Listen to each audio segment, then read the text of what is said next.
Pour dire la vérité, je ne sais pas si aujourd'hui je dois dire que j'épargne.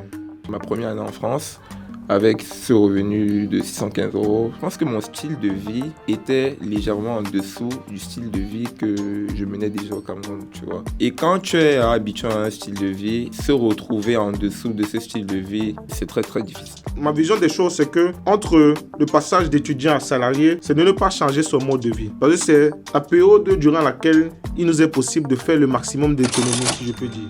Imagine, dans un mois, tu te retrouves, je ne sais pas, je vais dire n'importe quoi, en boîte de nuit 2-3 fois. Imagine. À 20 ans, Imagine. Non, il faut se dire, le livret quand même que moi je aimerais recommander pour tous ceux qui viennent de commencer à travailler, c'est le livret d'épargne populaire. Certains n'ont pas connaissance de ce livret, mais c'est un livret avec des performances très encourageantes. Parce que ici en France, les anniversaires, c'est pas comme au pays. On n'organise pas les anniversaires. Tu viens, tu contribues à l'anniversaire. Parce que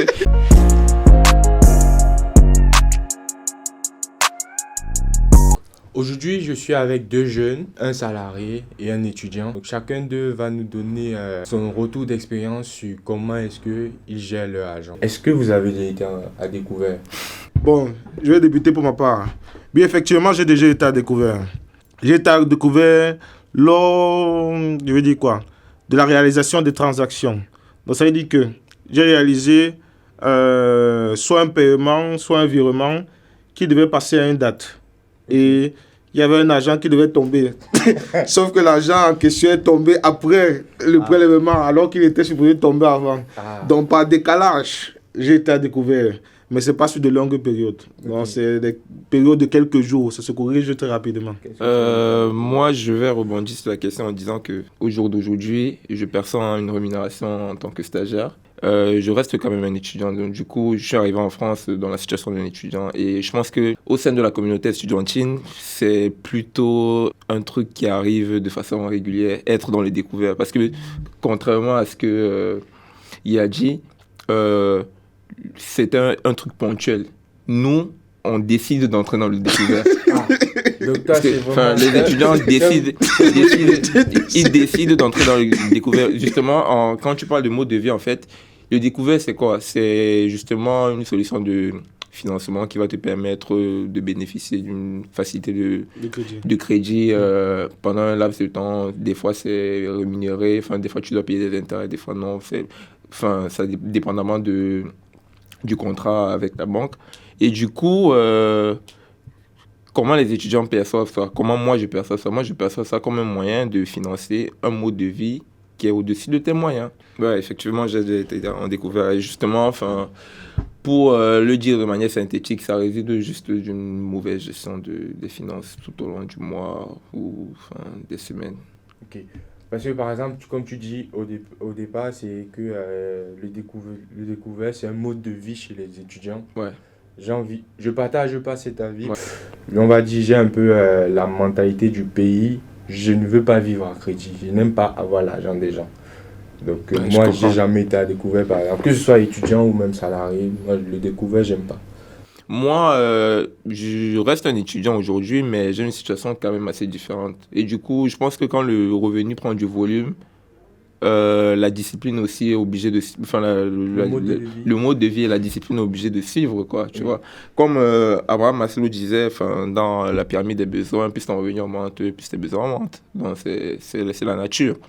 Et comment moi, je fais personnellement pour gérer mes revenus? Moi, je le tiens de mes parents. On m'a transmis une méthode qu'on appelle la méthode 50-30-20. Okay. C'est-à-dire 50% pour tes besoins primaires, pour le loyer, les abonnements essentiels, c'est-à-dire Internet, le téléphone, pour les courses.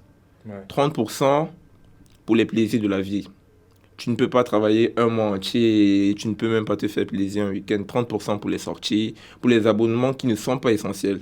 Spotify, la musique, Netflix pour regarder des films et 20% l'épargne.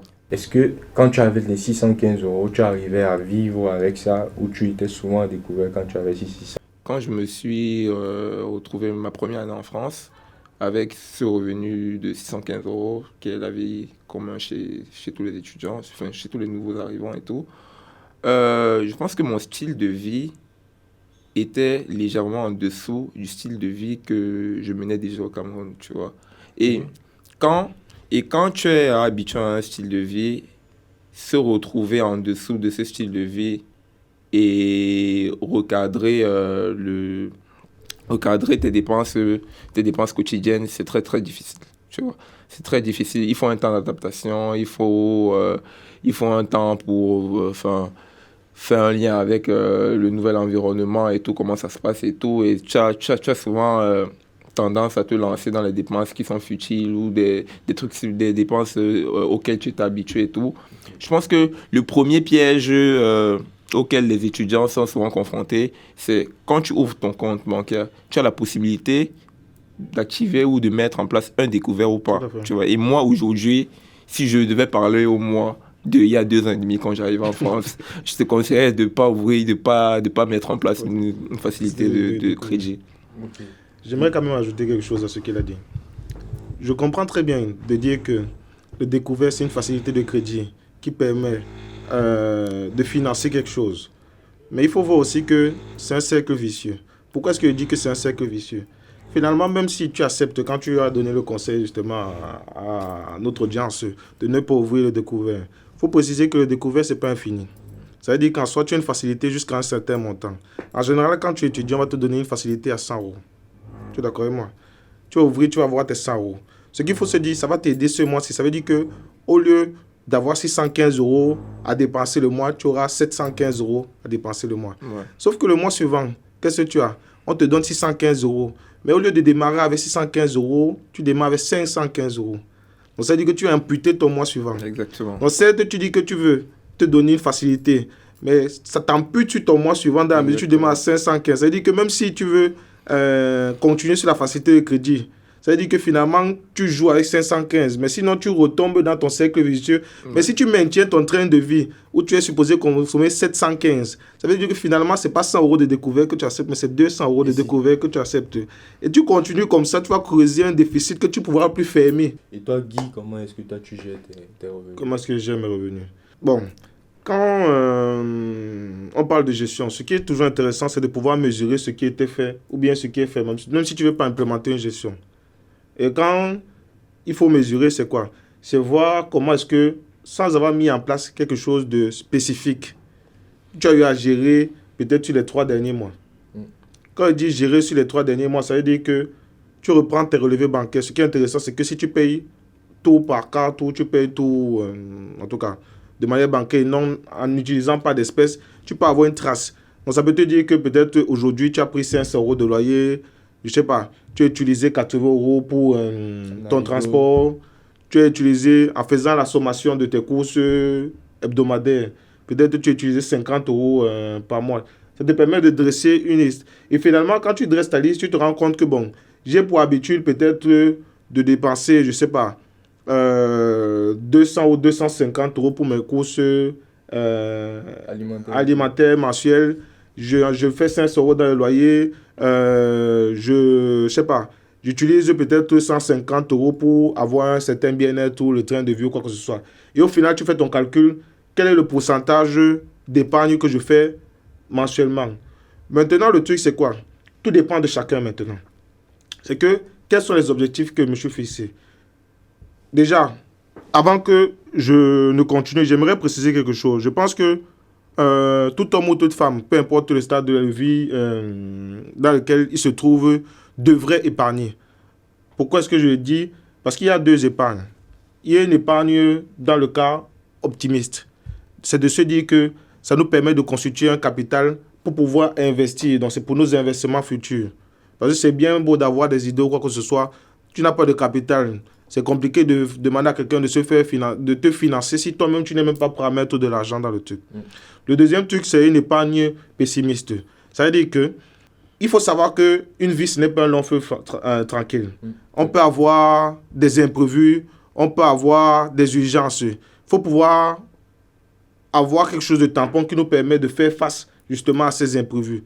Et communément, on va nous parler de 3 mois de salaire minimum. Après, certains te diront 6 mois, comme tu veux. Maintenant, pour revenir, c'est qu'il faut se fixer des objectifs. Est-ce que mon objectif, c'est de me faire peut-être 10%, c'est de me faire 20% par rapport à ce que je gagne 50% par rapport à ce que je gagne. Ça va dépendre de quel est mon salaire de départ, ça va dépendre de quel est mon mode de vie et quels sont mes objectifs derrière. On va faire simple. Aujourd'hui, de manière générale, ce qui est communément partagé, c'est on va à l'école, on sort en bac plus 5. Tu sois en bac plus 5, en soi, en fonction de ta zone géographique, en fonction du poste que tu décroches, ton salaire peut varier entre 2 000 € et 3 500 €. Je vais prendre la fourchette basse. On va partir sur 2 000 €. Quelqu'un qui démarre, ma vision des choses, c'est que entre le passage d'étudiant à salarié, c'est de ne pas changer son mode de vie. Parce que c'est la période durant laquelle il nous est possible de faire le maximum d'économies, si je peux dire. Du fait que, étant étudiant, il faut qu'on se dise la vérité. Comme tu as dit, le mode de vie dans lequel on est, ce n'est pas le mode de vie le plus, je vais dire quoi? Extravagant. Ouais. Et toi, tu vois que quand tu es étudiant, si on veut repartir du fait où tu ne travailles pas, tu touches 615. Tu quittes quand même de 615 € avec lesquels, si tu as une bonne gestion financière, tu peux vivre à 2 000 €. Ça veut dire que tu te retrouves à un salaire multiplié par 3. Revenons maintenant sur les 2 000 €. Ce qu'il faut se dire quand je dis de ne pas se changer entre niveau, en étant étudiant, généralement, on tourne entre 10 et 25 mètres carrés en tant qu'espace de vie. Ouais. Ça ne sert à rien d'aller chercher la maison, 2, 3 chambres, je ne sais pas ce que je veux dire. Conserver un loyer qui tourne autour de 500 € la période de début de salariat. La période transitoire, en fait. Tout à fait. Et ça peut passer soit chercher une superficie qui rentre dans les 500 € en ayant un salaire de 2 000 €, je veux bien dire. Donc, ça fait un quart du salaire, si je peux dire. Et soit chercher plutôt à faire des colocations. Je ne suis pas en train de dire, on sait tous que chacun a son expérience avec la colocation. D'autres auront plus de difficultés à aller partager une maison avec des personnes qu'ils ne connaissent pas. D'autres auront moins de difficultés. Et chacun aura son expérience personnelle. Il y a encore un autre moyen, c'est plutôt aller vers des logements jeunes travailleurs. Ils te proposent des logements adaptés à des prix convenables. Donc, c'est des moyens qui nous permettent d'avoir des loyers intéressants. Oui. À côté de ça, c'est se dire que si je me fixe un budget, parce que dans ma logique des choses, c'est toujours se fixer des budgets en début de mois. Pas là où le vent m'emporte, je veux dire. Parce que c'est justement quand tu restes dans la situation de je vais là où le vent m'emporte qu'on se retrouve avec des écarts par rapport à ce que tu avais comme objectif. Je reviens maintenant. Si je suppose que je budgétise chaque semaine, environ 60 € de course. Ça veut dire qu'au final, j'ai 240 € que je dois avoir pour le mois. L'aspect course. On a 200, je vais arrondir à 250. Donc, on a 250 € qu'on place en termes de course. À côté de ça, il faudrait rajouter le transport. Je vais mettre 100 €. On va arrondir. En soit, si on a l'île de France, c'est 88 €, 80. En fonction de si on est dans un petit ville, ça sera moins. Mettons 100 €. On peut supposer qu'un jour, vous avez besoin de prendre un taxi. Ça rentre dedans, pas de souci. À côté de ça, on peut rajouter de l'argent pour des besoins personnels, on va dire bien-être. Mettons 150 €. À côté de ça, tu vas rajouter justement, je ne sais pas, 100 € d'extra. Parce qu'il faut toujours se mettre de la marge. On ne sait jamais ce qui peut arriver. Si les 100 € là sont consommés et les 150 € qui étaient supposés déjà être bien-être sont consommés, tu attends le prochain mois pour pouvoir encore consommer. Ouais. C'est l'objectif que tu te fixes. Maintenant, il y a un deuxième point. Ce qu'il faut se dire, c'est qu'à partir du moment où on est salarié, il faut prendre en compte le fait que tu vas devoir payer des impôts.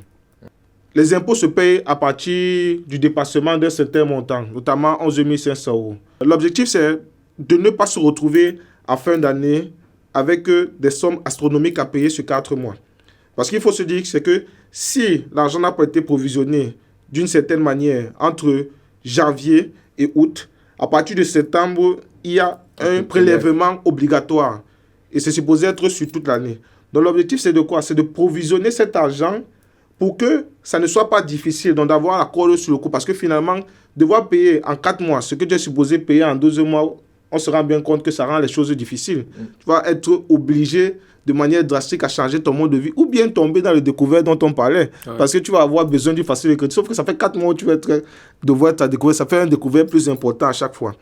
Comment est-ce que tu fais? C'est que tu prends ton salaire mensuel.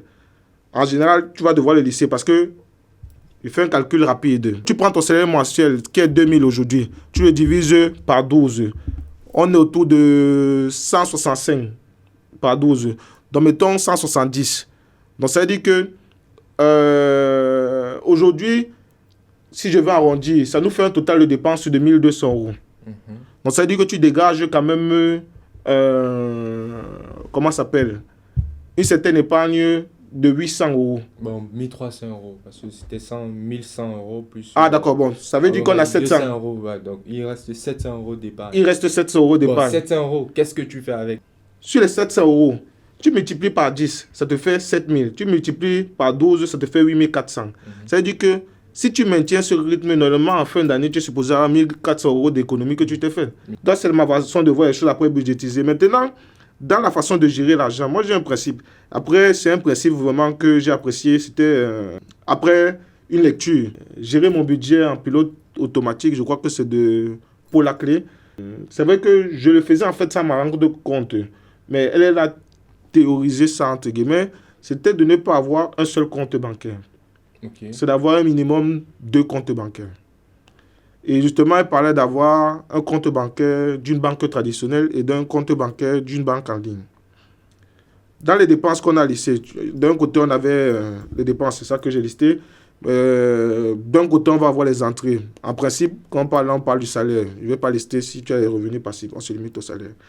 Parmi les dépenses, il y a ceux qui passent de manière automatique, qui vont passer comme les prélèvements. Je suppose le loyer, par exemple, c'est un prélèvement en fonction si c'est un organisme que tu as, si c'est un gars que tu dois faire. Le truc, c'est que parmi nos prélèvements, il y a des prélèvements en fait, qui ne passent pas forcément le même jour. Oui. Pour ne pas être surpris par le prélèvement, il dit quelque chose. Vous prenez quelqu'un qui n'avait pas budget, justement, on a parlé de mauvais calcul. C'était du fait qu'on a eu un prélèvement peut-être qui est passé avant qu'un argent n'entre. Alors que si on avait basculé ça dans un compte, on a mis tous les prélèvements automatiques. Généralement, tu vas le mettre dans ta banque en ligne et tu budgétises. Tu sais que tu as fait tes calculs, tu sais que chaque mois, peut-être, j'ai 2000 € de prélèvement automatique. Mettons même 700 €.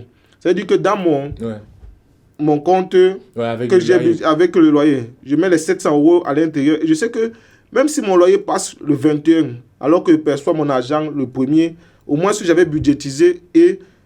Parce qu'il faut se dire aussi, c'est que parfois, quand tu ouvres ton compte, tu vois beaucoup d'argent en début de mois, tu crois que tu es trop riche. Alors que c'est un argent qui va sortir tôt ou tard. Donc, il faut faire tout pour que tout ce qui doit sortir est déjà mis quelque part, de sorte à ce que l'argent, que c'est vraiment l'argent que je peux dépenser. Donc, ça veut dire que même l'épargne que tu as voulu te constituer, qui était de 700 € après calcul là, j'ai déjà fait le virement, peut-être dans un livret, quelque part, et souvent, je ne le vois même plus. Souvent, c'est même mieux de mettre sur place les virements automatiques sans livret A, parce que, au final, c'est de vraiment se dire que l'épargne qui va vers le livret A, c'est comme une facture que tu te payes à toi-même. C'est ça. Donc.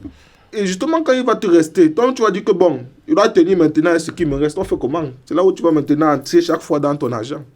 Et toi, quand toi tu étais étudiant, en levant le fait que tu étais souvent à découvert, comment est-ce que tu gérais ton budget à 615 €? Bon, moi, de façon assez personnalisée, dans mon budget, je ne comptais pas le loyer parce que sinon vous allez vous rendre compte que ça devenait un peu compliqué si... Pourquoi c'est compliqué? Moi, j'étais étudiant. En tout cas, fini. Oui. Je vais reprendre mon cas quand j'étais étudiant. Je ne comptais pas le loyer parce que mon loyer était payé à part. Par qui? Pas par mes parents. Donc, mon loyer était payé à part. Et dans les 615, généralement, ce que j'économisais, c'est entre 40 et 45% de mon AVI à l'époque. Bon, on oscillait entre 200 et 250 €. Et dans les dépenses quotidiennes, il y avait ce qu'on appelait les dépenses quotidiennes, quoi, les courses, les abonnements et tout. Et j'oscillais entre 300 et 350 € en gros. Tout ce qui est loisirs, abonnements, biens de nécessité.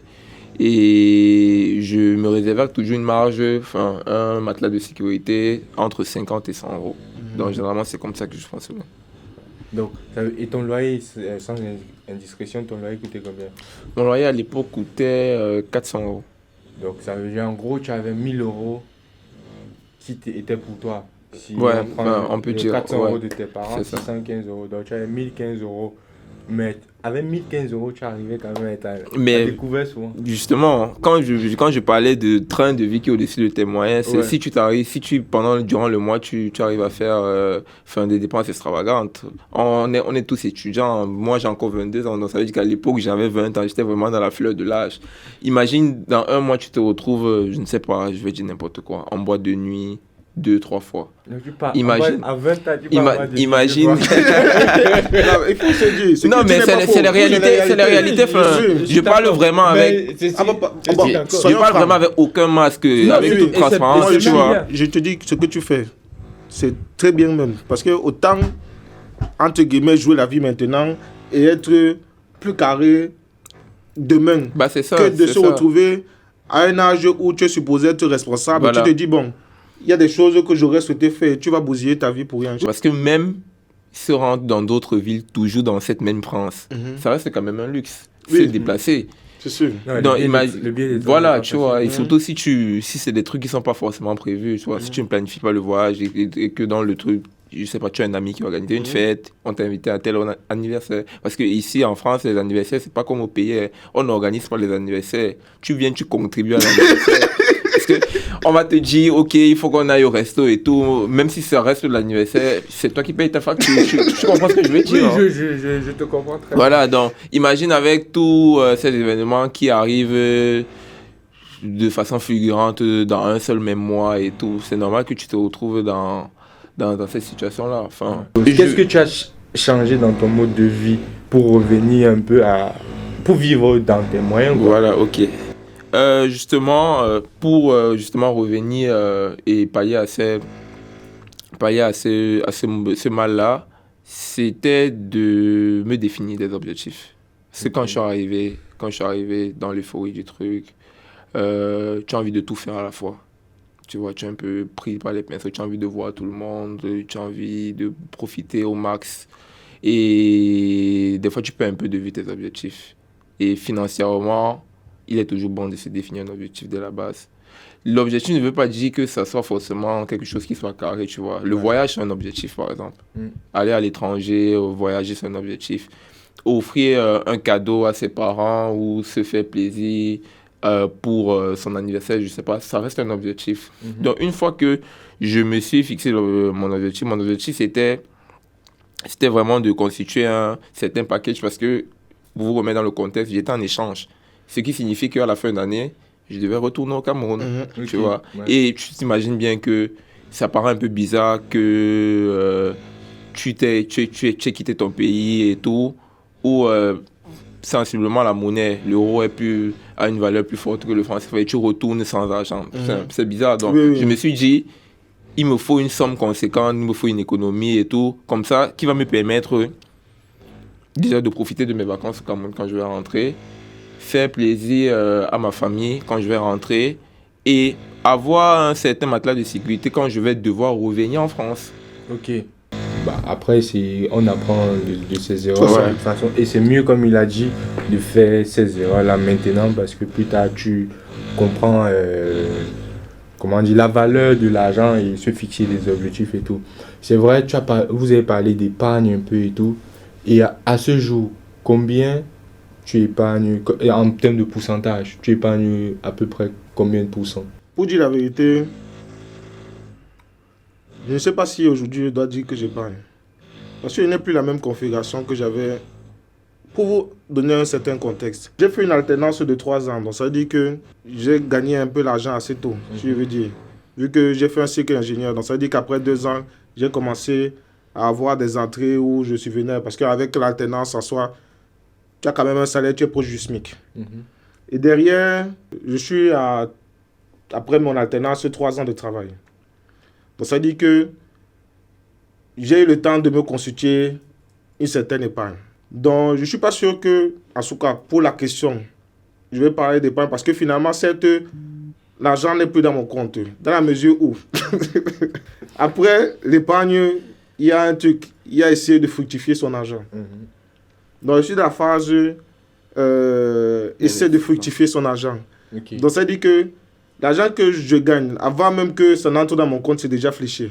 Si on repart à l'époque où... Si on prend un peu la période après l'apprentissage, parce que Oui. en apprentissage, Après l'apprentissage, après oui. l'apprentissage, tes moyens, ils ont Tout à fait. Je crois qu'à cette période, je devais épargner quand même quasiment, je sais pas, 40%, entre 30 et 40% quand même de ce que je gagnais. Et bon, c'est ça qui m'a permis de constituer, entre guillemets, l'épargne de sécurité aujourd'hui. Et comme, en tout cas, c'est ma vision, après avoir fait son épargne de sécurité, l'objectif n'est pas de se limiter en disant que bon, je vais avoir une certaine épargne et puis c'est la même épargne qui va manger à la retraite. Aujourd'hui, en tout cas, je pense que je n'ai pas spécialement de charges et je n'ai pas de personnes qui dépendent de manière directe de moi. Aujourd'hui, je teste des choses, pas forcément que toutes les choses que je teste marchent. Il y a des choses qui marchent et des choses qui ne marchent pas. Mais ça me permet d'acquérir une certaine expérience pour quelque chose de plus grand. L'équipe Au-delà des frontières est fière de vous présenter sa toute nouvelle communauté Telegram. Un espace dédié où vous pourrez débattre et réseauter au plus près des autres membres inspirants de la communauté. Concrètement, qu'est-ce que vous y gagnez ? Premièrement, des débats exclusifs autour des thématiques qu'on a déjà abordées sur la chaîne, telles que choisir entre un CDI et un Master SP, comment se comporter en face d'une situation compliquée avec notre titre de séjour, où vous pourrez vous recueillir des rex des autres personnes qui ont déjà été dans ces cas de figure et pouvoir éviter de commettre certaines erreurs, qui, je vous l'assure, peuvent vous coûter très cher. Deuxièmement, un accès prioritaire à nos after-work et événements privés où vous pourrez justement élargir votre réseau. Troisièmement, un contact direct avec nous et nos invités. Je sais que beaucoup d'entre vous se posent la question de savoir comment rentrer en contact avec les invités. On a besoin des fois de leur poser certaines questions et vous ne savez pas nécessairement comment faire. Et bien là, c'est l'endroit privilégié. Nous pourrons également recueillir vos feedbacks par rapport à nos vidéos pour nous améliorer dans la qualité du contenu qu'on vous propose. Vous pourrez proposer des sujets de vidéos si ça vous intéresse et même pourquoi pas participer à certaines de nos vidéos. Vous l'aurez compris. Grâce à ce canal, nous souhaitons créer une communauté forte, une communauté de personnes qui pourra s'entraider face aux difficultés qu'on peut rencontrer à l'étranger et faire véritablement de cette chaîne le canal d'expression privilégié de vous, jeunes de la diaspora. Alors, rejoignez-nous en cliquant dès maintenant sur le lien dans la description et allons ensemble au-delà de nos frontières. Donc maintenant, là, on a vraiment balayé tout ce qui était gestion de budget, comment est-ce que vous épargnez et tout. Maintenant, après tout ça, donc, comment est-ce que, à ce jour, vous investissez votre argent? Comment est-ce que vous le faites travailler? En tant que jeune, lors de l'ouverture d'un compte bancaire, on te propose toujours ce qu'on appelle un livret A. Un livret A, c'est un peu comme un porte-monnaie qui va te rémunérer à un certain taux, dépendamment des pays, tu vois. En France, on est entre... Actuellement, on est entre 2,5 On a et 2,4. Ouais, on est entre Précisément, on a 2,4. 2,4%. Donc, généralement, c'est aussi entre 2 et 3%. Et ouais, et moi, ce que je conseillerais, justement, c'est au niveau de ton open banking, online banking et tout, tu peux installer ce qu'on appelle des virements automatiques. Moi, quand mon salaire arrive, j'ai un virement automatique qui quitte mon compte principal vers mon livret A. Donc là, ça te permet vraiment de calibrer les sommes que tu veux épargner de façon régulière. Ensuite, il y a ce qu'on appelle les ETF. Okay. Bon, déjà pour arriver au niveau des ETF, il faut généralement pour arriver au niveau des ETF, il faut avoir une certaine éducation financière. Tout le monde ne l'a pas forcément. Les ETF, Exchange Trade Fund, en gros, c'est des fonds d'investissement qui sont cotés en bourse, qui te permettent justement de répliquer la performance de plusieurs actions, de différentes actions et obligations en même temps, tu vois. Et généralement, les tickets que tu peux placer à l'intérieur ne sont pas très élevés. Donc, ça te donne une certaine flexibilité dans comment est-ce que tu peux essayer de mitiger les risques. Si c'est de la simulation, si tu veux te lancer à fond et tout. Et je trouve que c'est vraiment une solution très intéressante.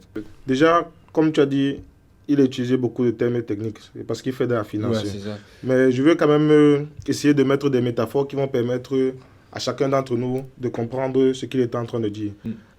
Aujourd'hui, en fait, quand il parle d'ETF, c'est qu'il veut réaliser des investissements sur les marchés boursiers. Donc, ça veut dire que c'est prendre des parts dans des entreprises, entre guillemets. Donc, tu n'es pas au cœur de l'action, mais tu prends des pourcentages. Et demain, quand on va peut-être redistribuer les dividendes, tu percevras un truc. Maintenant, quand il parle d'ETF, c'est que choisis précisément une entreprise. C'est que tu es très dépendant de la performance de l'entreprise. Ce qui fait, c'est qu'il se constitue. En général, communément, on parle de panier de la ménagère. Ouais. Donc, ça veut dire que d'avoir uniquement, je sais pas, des œufs dans ton panier. Tu vas prendre des œufs, tu vas rajouter de la farine, tu vas rajouter, je sais pas, du blé, du haricot et du sucre. Peu importe si le prix du haricot fluctue, ça baisse. Peut-être le prix du blé va augmenter. Et ça va se contrebalancer. Et finalement, tu auras une rentabilité qui sera intéressante. Donc ça, entre guillemets, comme il a dit, tu mitiges le risque sur l'ensemble de ton panier à des proportions différentes. Peut-être dans ton panier, ton haricot, tu auras peut-être 10% d'haricots, mais tu auras peut-être 20% d'œufs. Donc c'est comme ça qu'il fait. Maintenant, le truc, c'est que tout dépend de ta vision. Je ne sais pas quelle est sa vision quand il fait ses investissements. Certains vont avoir des visions même journalières, donc c'est quotidien. Ce sont des traders. D'autres vont avoir des visions, je vais te dire quoi, moyen terme, ça va être mensuel à 6 mois. D'autres vont avoir des long terme qui seront peut-être 1 an, 2 ans, 3 ans. Mais généralement, ce qui est conseillé, c'est de faire des arbitrages, mais de parier sur le long terme pour les non-connaisseurs, si je peux dire. Parce que essayer de... Oui. Parce que ce qu'il faut se dire, c'est qu'en bourse, en général, le temps est avec toi. Le temps n'est pas contre toi. C'est-à-dire que si, quand tu faisais ton investissement, tu as parié pas forcément avec les yeux fermés, tu as quand même pris en compte certains paramètres. Je reprends quelque chose. Aujourd'hui, on est dans un contexte de guerre, si je peux dire, avec la guerre en Ukraine, la guerre en Israël et tout. Si tu te dis que aujourd'hui, les entreprises qui vont performer, c'est les entreprises de la défense parce que les entreprises vont être amenées à investir dans ces secteurs-là, ça veut dire que toi, tu vas parier sur un ETF défense. Et tu sais peut-être que la guerre va durer dans le temps. Donc, peu importe le truc, les actions vont être amenées à monter. Donc, si tu n'as pas pris peut-être uniquement Dassault, tu as pris ETF défense où tu avais Dassault, tu avais que d'autres personnes qui étaient Thales justement, qui étaient dans le bail. Ça veut dire que là, tu vas attendre peut-être 1 an ou 2. Lorsque tu vas avoir peut-être une rentabilité, on ne te demande pas de conserver éternellement parce que la difficulté aussi, ou bien l'erreur que certains peuvent faire, c'est conserver éternellement ton action. Il faut savoir que toute action ne peut pas grimper éternellement. Au bout d'un moment, ça va chuter. Donc, il faut être prêt à je vais dire quoi, engager ton gain latent que tu as eu. Donc, je ne sais pas quelle est sa durée, mais moi, je conseillerais d'arbitrer, mais arbitrer tout en se disant que c'est un pari sur le long terme, et non un pari journalier ou mensuel, sauf si tu es aguerri sur le sujet. Et donc, avec les ETF, on peut commencer avec combien? Est-ce qu'avec 10 euros, tu peux commencer? 10 euros, tu entres dans un ETF. Donc, un jeune étudiant qui nous regarde aujourd'hui, s'il se documente bien dessus, et c'est ça, on met sur, par exemple, tu as ta banque, tu mets dans ton livret A. Comment est-ce que tu fais? En soi, si tu veux entrer, là, il est en train de parler de marché boursier. Les marchés boursiers, en fait, tu dois toujours avoir des intermédiaires. Les intermédiaires, ça peut être tes banques. Mais moi, je ne recommande pas les banques comme les intermédiaires. Pourquoi est-ce que je ne recommande pas les banques traditionnelles dans les intermédiaires? C'est parce que les frais de courtage, entre guillemets, les frais de gestion ou les frais courants, sont plus élevés dans les banques traditionnelles que dans les brokers. Les brokers, c'est le nom en anglais pour dire intermédiaire. Je vais prendre un cas. Si tu prends par exemple, aujourd'hui, il y a une banque en ligne qui s'appelle Revolut. Revolut, c'est bien, c'est de faire ta banque en ligne. Sans publicité, hein? Oui, sans publicité. Bon, on va diversifier. Je prends Revolut, Bourse Direct, Trade Republic.